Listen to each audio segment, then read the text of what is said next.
Muito bem. Então, nosso tema de hoje aqui vai ser o Brasil, debate internacional sobre a ética e inteligência artificial.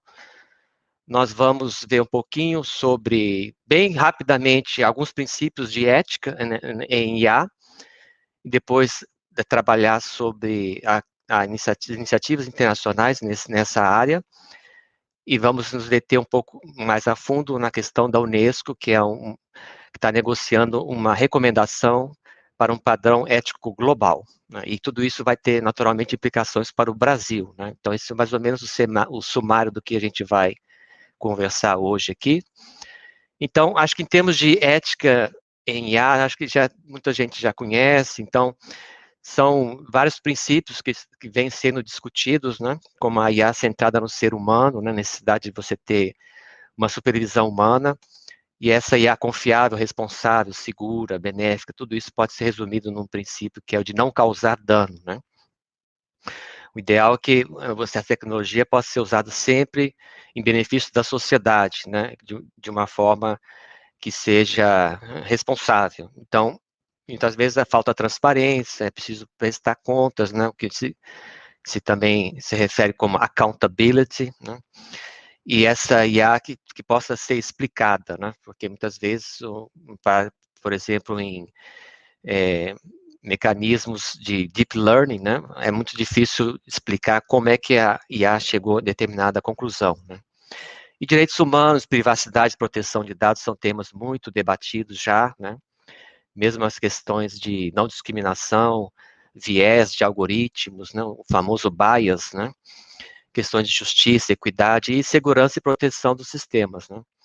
Porque você deseja que o sistema de IA seja seguro, né? Que ele não provoque acidentes e também seja protegido, né? Contra ataques adversários, né? Ou hackers, por exemplo, que podem tentar afetar ou direcionar para o seu sistema para um sentido negativo, né? Ou até criminoso, muitas vezes, né? No caso de hackers com más intenções, né?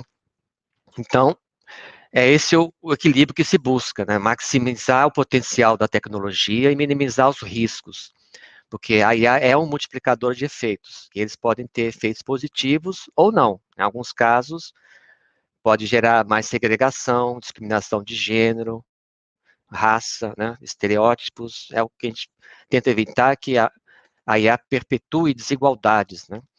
Então, por exemplo, o caso de reconhecimento facial, né, com base de dados deficiente, só com imagens de pessoas brancas, né, esse sistema não vai reconhecer pessoas negras. Então, esse é um grave problema, né? É um exemplo muito conhecido, inclusive, né? Então, quanto mais poderosa essa tecnologia, no caso da IA, é mais importante ainda garantir que ela seja segura e responsável, né? E que possa servir à sociedade como um todo. Então, esse equilíbrio, né, entre benefícios e riscos. Evidentemente, a IA é o que nós queremos, né? Ela pode trazer muitas soluções, né, para vários desafios, avançar a pesquisa científica, né, combate a doenças e outros grandes desafios da humanidade, como a mudança do clima, né, para dar alguns exemplos. E para não dizer na área econômica, né, que mais eficiência, produtos, serviços, né, o que as empresas estão buscando isso, né, esses sistemas de IA que possam ser mais eficientes e, ao mesmo tempo, representar mais economia e aumento nos ganhos da empresa, né? Ao mesmo tempo, é preciso evitar aceitar tudo que a IA faz cegamente, né? Que é o chamado viés de automação. Porque muitas vezes há decisões que elas não podem ser muito bem explicadas, como eu mencionei no caso do Deep Learning, né?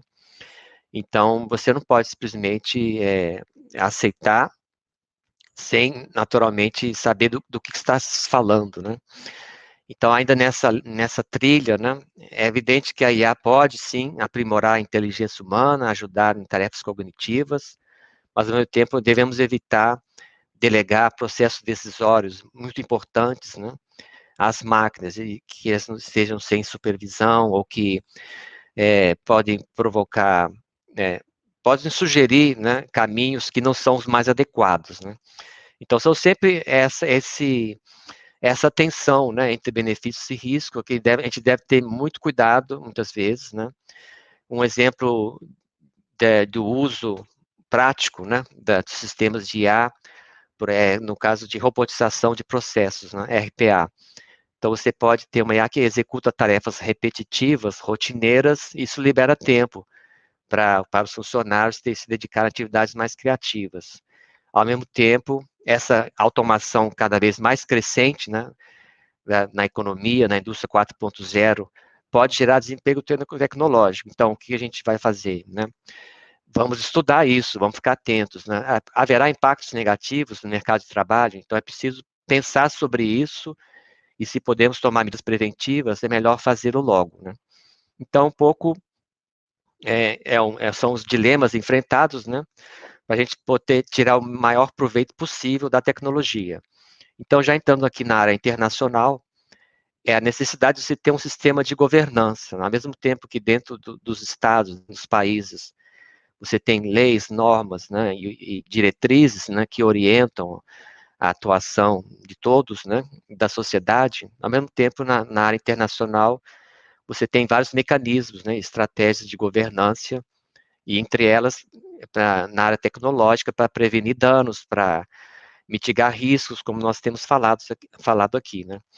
Então, são normas, princípios e outras abordagens que às vezes podem também entrar no campo da regulação, né.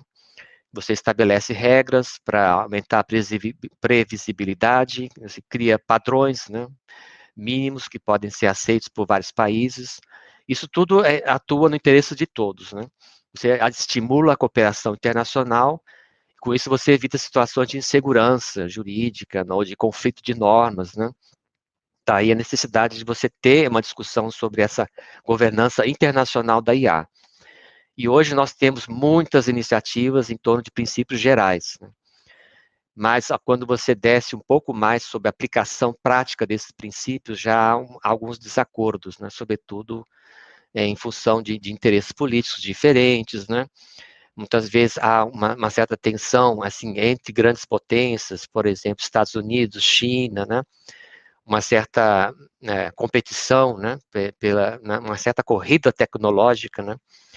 E isso provoca, às vezes, esse sistema competitivo, né, desconfiança em relação aos outros atores, né. Então, o que a gente tenta evitar é um cenário de fragmentação, né.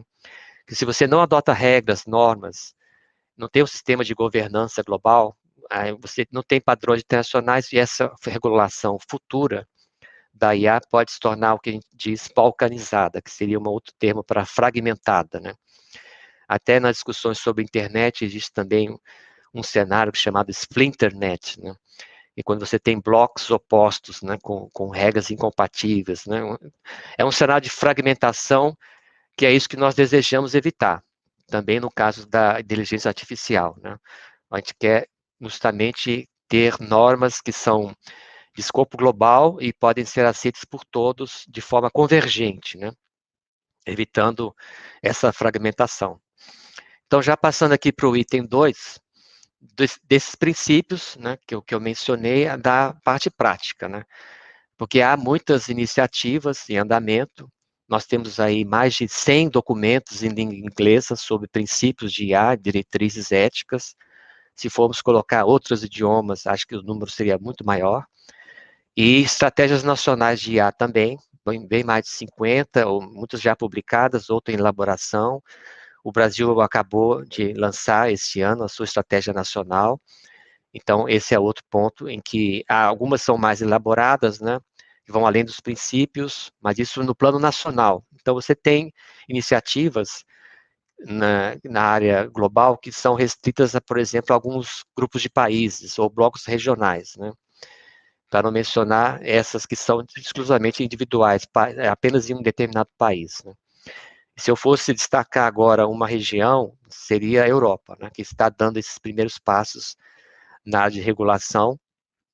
No caso, a União Europeia, né, vamos só olhar aqui um pouco mais a atenção que a União Europeia está propondo, porque eles fizeram agora, recentemente, uma proposta, né, em abril último, a Comissão Europeia apresentou uma proposta de regulação da IA para os países da União Europeia, que é um mercado gigantesco, né, 450 milhões de habitantes, né, então é preciso prestar atenção nisso.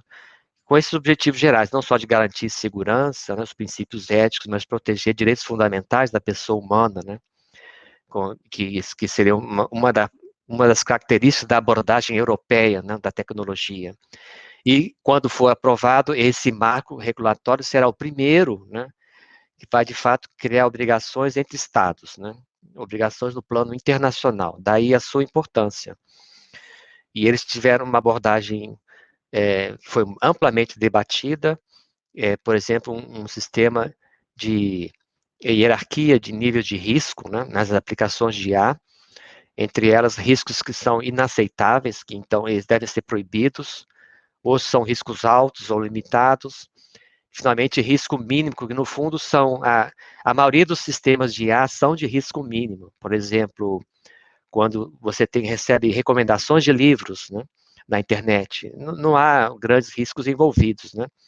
Mesmo que a recomendação não seja do seu agrado, você não é obrigado a ler o livro que está sendo proposto, né? Então, as consequências não são graves, né? Já risco limitado, risco alto, é preciso fazer atenção. No caso das proibições, né, esse é um ponto que está sendo mais discutido, né? São os usos proibidos por causa do risco inaceitável. Essa é a proposta europeia. Então, alguns desses usos são a vigilância biométrica indiscriminada, por exemplo, reconhecimento facial na rua, de todas as pessoas, sem motivo que justifique, né? Isso estaria proibido pela proposta europeia. Ou sistemas de crédito social, né, que o governo pode dizer, dar como uma espécie de lista ou uma hierarquia de cidadãos, né, que tem um controle sobre o que eles estão fazendo e se isso dá acesso a benefícios sociais ou não, né? Então, esse tipo de crédito social estaria proibido. E sistemas que manipulam o comportamento humano, por exemplo, falsos vídeos, né, as chamadas deepfakes, né, que são justamente criadas para enganar as pessoas, isso estaria proibido. E ainda sistemas que exploram vulnerabilidades de grupos específicos. Talvez um caso seria, por exemplo, crianças, né? Então, se você tem um robô doméstico que não é seguro, pode induzir a criança ao erro e a que se machuque ou provoque algum acidente, né? Então, também um sistema assim, mal desenhado, seria proibido, né? Mas também a própria proposta europeia inclui exceções, né? Para casos de terrorismo, de criminosos sendo perseguidos. Isso que vai dar muito debate, né? A questão do reconhecimento facial, né? Então, é justificado se você está buscando um terrorista na multidão. Não, você tem um caso de a polícia persegue um criminoso, né? Então, justificaria o reconhecimento facial em áreas públicas, né? Então, esse é um tema que está sendo muito debatido também por entidades de direitos humanos. Agora, o processo legislativo no Parlamento Europeu vai levar tempo, né? Então, pode levar vários anos, inclusive, né?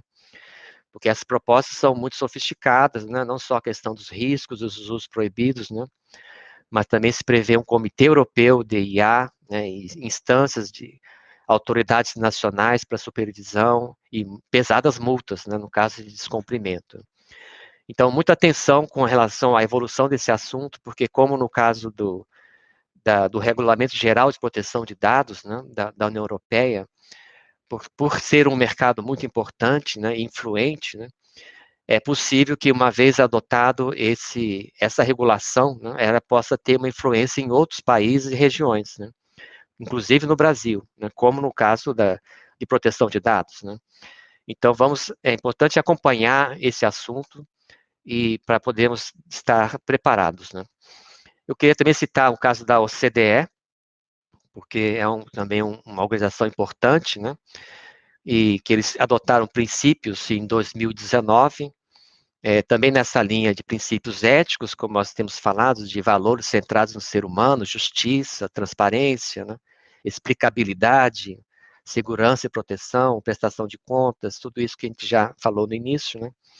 Essa seria uma das partes, a parte 1, né, do que a OCDE adotou, e a parte 2 envolve já uma aplicação prática desses princípios, né, em políticas no âmbito nacional, e também forma de cooperar entre países, né, para promover esses ecossistemas digitais e favorecer um ambiente regulatório, né, que promova aqueles princípios, né, na parte 1, e que isso envolve também cooperação internacional.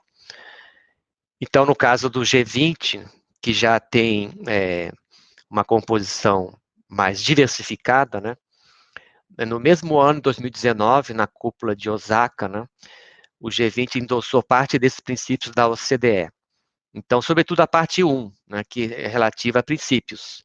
A parte 2, né, que é mais complexa, né, porque envolve marcos normativos, né, e isso, o G20 se limitou a tomar nota, que a gente diz isso na diplomacia, que registrou, mas não necessariamente está apoiando, né, porque o G20 já, enquanto a OCDE tem uma representação de estados, muitas vezes, que compartilham, né, diversas orientações e políticas, o G20 é mais complicado. Você tem China, você tem Rússia, Arábia Saudita, né, e diversos países que muitas vezes, para conseguir um consenso, é mais complicado. Então, isso que eu estava mencionando atrás, né, essa busca por convergência global e evitar um cenário de fragmentação. Então, esses desafios são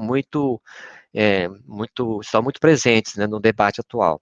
Eu também citar o caso da parceria global para a inteligência artificial, que foi uma iniciativa originalmente bilateral do Canadá e da França, depois ela foi discutida no G7, e esse grupo foi lançado no ano passado, com essa mesma ideia, né, de desenvolver a IA responsável, centrada no ser humano, e com base nesses princípios, né, que seriam direitos humanos, inclusão, diversidade, e o fato dessa iniciativa ser apoiada pela OCDE, né, torna ainda mais importante, né?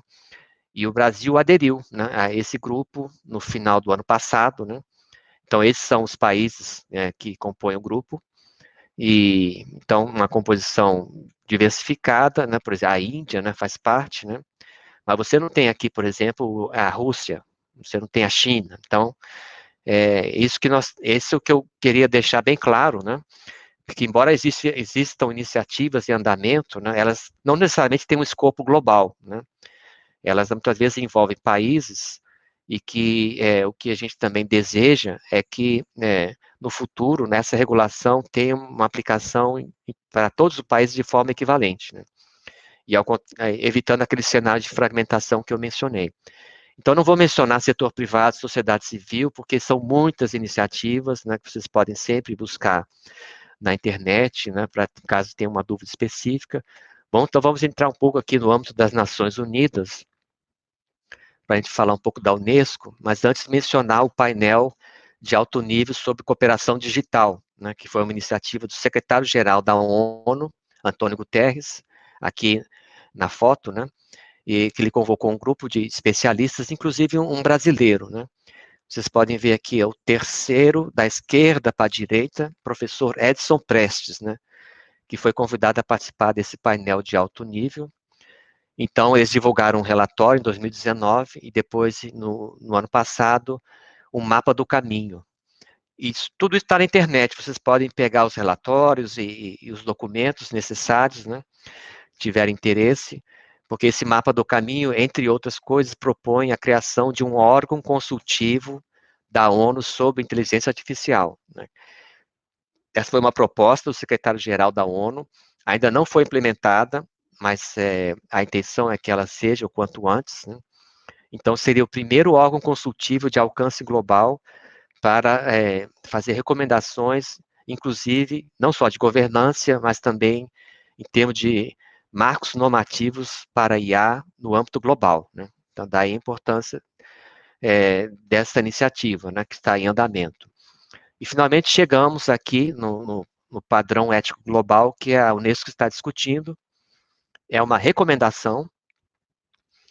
A Unesco iniciou esse processo, né, há um tempo atrás, né, que a ideia é adotar o primeiro instrumento internacional que vai definir padrões globais sobre a ética da IA. Porque, como eu estava dizendo, né, embora você tenha grupos de países que estão discutindo e propondo, né, ações nesse campo, a Unesco, né, por ser uma organização internacional com representação universal, né, ela tem um mandato centrado em educação, ciência, cultura, Então, tem justamente uma abordagem global e humanística, né, que seria o ideal para promover esse debate ético, né, em torno da dignidade humana, os direitos humanos, Estado de Direito, uma cultura de paz, né. Então, o que está sendo discutido é uma recomendação não vinculante, ou seja, ela não vai criar de imediato obrigações aos Estados-membros, ao contrário da proposta europeia, né, que ela sim seria vinculante, né, mas ela cria obrigações, vai criar quando for adotada, né, aos Estados-membros da União Europeia somente, né. Então, aqui no caso da Unesco, sendo Estados de todas as regiões, né, não se trata de uma obrigação, né, será uma recomendação, que também foi inicialmente proposta como um rascunho, né, um grupo de especialistas que a Unesco convocou para produzir esse projeto de recomendação no ano passado. Então, esse rascunho, né, esse primeiro texto foi disponibilizado para consulta pública mundial e depois foi revisto, enfim. E as negociações intergovernamentais começaram, de fato, em abril passado, recentemente, e terminaram em junho, em nível de peritos, né, a delegação brasileira esteve presente, né, mas, embora tenha sido acordado por consenso um texto, né, no final de junho, essa recomendação ainda precisa ser aprovada pela Conferência Geral da Unesco. Isso será em novembro de 2021. Então, você tem uma negociação concluída em nível de peritos, há um texto disponível, inclusive pode ser acessado pela internet, mas ela não foi aprovada ainda. Isso será somente no final do ano, né?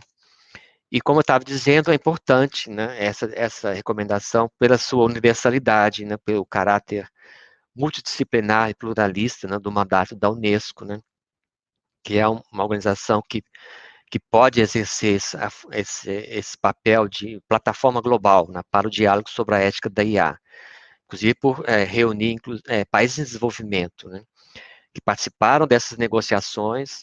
Então, talvez você tenha um grupo de países, estou mencionando aqui OCDE, União Europeia, né, em que você não tem participação de países do chamado Sul Global, né, países de desenvolvimento, África, né, Oriente Médio, tem mesmo a América Latina, muitas vezes. Então, você não tem uma participação expressiva, ou talvez os países de desenvolvimento são totalmente ausentes, né, não no caso da Unesco. Então, aqui, não só a discussão é relevante, mas também a participação desses países dá um outro, coloca a discussão em outro patamar, em função da inclusão, né, em função da presença desses países, né, que participaram ativamente das negociações. Então, só lembrar aqui alguns pontos, né, importantes, né, não só a tecnologia para o bem da humanidade, mas também a IA como uso pacífico, né, que você sabe, há uma discussão sobre IA militar, né, uso em armas autônomas letais. Então, aqui a Unesco está enfatizando a necessidade de promover os usos pacíficos dos sistemas de IA, também com relação a decisões de vida ou morte, né, que elas não devem ser nunca delegadas a sistemas de IA, e esse tema tradicional da supervisão humana, né, que os humanos são sempre responsáveis, em última análise, por tudo aquilo que a IA produz, decide ou propõe, né. Também outros pontos interessantes são proporcionalidade, que você deve utilizar a tecnologia de acordo com o que é necessário para atingir determinados objetivos, né? Não, inclusive até pela função do custo ambiental, né? Outro tema que está sendo muito discutido, né? Que a própria tecnologia deve contribuir para respeitar, né, e conservar os recursos ambientais do planeta, né? E, finalmente, a questão de monitoramento e avaliação, que a Unesco vai ajudar a promover uma metodologia para avaliar o impacto ético, né, dos sistemas de IA. Então, eu estou, claro, sendo um pouco rápido aqui, porque a gente tem pouco tempo, né, mas já se aproximando do final, implicações para o Brasil, porque esse é um pouco o objetivo, né, de apresentar essas iniciativas, é chamar atenção e dizer para todos que nos assistem como o debate internacional tem avançado e ele poderá, sim, ter repercussões no plano interno, né? Então, eu mencionei no caso da União Europeia, a legislação sobre proteção de dados. Nós temos aqui a LGPD no Brasil, né? Então, e houve uma influência clara, né, da experiência europeia no caso da LGPD, que foi adotada no Brasil. Então, por isso, temos que estar atentos ao que a União Europeia está discutindo em relação ao IA, né? Porque hoje há, no Congresso Nacional, projetos de lei sobre inteligência artificial e que poderão levar a algum tipo de marco normativo. Então, a gente tem que aprofundar esse debate e ver o que está acontecendo lá fora. Por exemplo, da estratégia nacional, né? Estratégia brasileira de IA, ela foi adotada recentemente e ela incorporou princípios da OCDE. Então, nós mencionamos alguns deles, né, é, anteriormente, e o Brasil incorporou esses princípios na sua própria estratégia nacional.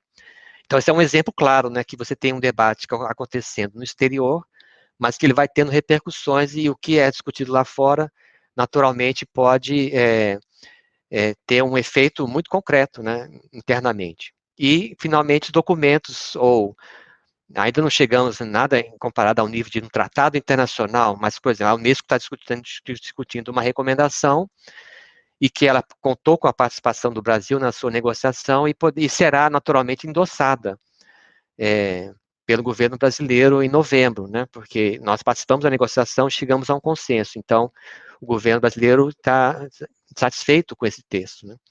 Isso vai ser, então, uma vez que há um endosso brasileiro, né, é natural que repercuta, né, no debate interno. Então, para concluir, são princípios, muitas vezes, código de conduta, o soft law, como a gente chama, que não são obrigatórios, mas eles podem evoluir para algumas normas vinculantes no futuro. Daí a necessidade de estarmos atentos. Então, para concluir, são 3 mensagens finais aí para o pessoal que trabalha nas empresas, né? Não só executivos, mas também pessoal que da área de TI, ou todos os que nos assistem estão interessados na tecnologia. São 3 mensagens finais. Primeiro, os sistemas de IA devem ser seguros, eles devem ser confiáveis, e não trabalhar nessa direção pode levar a surpresas desagradáveis, né? Inclusive causar danos aos usuários, consumidores, né? Então, o empresário, a pessoa do setor privado, não pode ignorar a ética na IA, porque isso pode gerar prejuízos graves, por mesmo processos judiciais, ou uma empresa pode ter sua reputação arruinada em função de problemas de uso inadequado da tecnologia, né? Então, a recomendação final é inserir a questão ética em todo o ciclo de vida do produto, desde a concepção, desenvolvimento, até no pós-venda, né?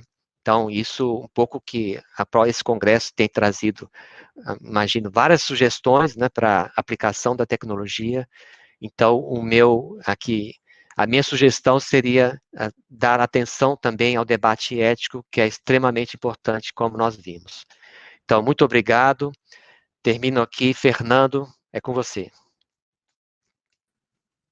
Eugênio, muito bom, como sempre, trazendo com muita clareza as várias discussões que hoje permeiam esse âmbito internacional, que eu acho que são muito relevantes e que muitas vezes as pessoas não se atentam, mas têm impactos diretos, né, na própria execução e principalmente nas empresas que estão entrando no mercado. Nós estamos aqui no último tempo, mas eu queria fazer uma pergunta para ti.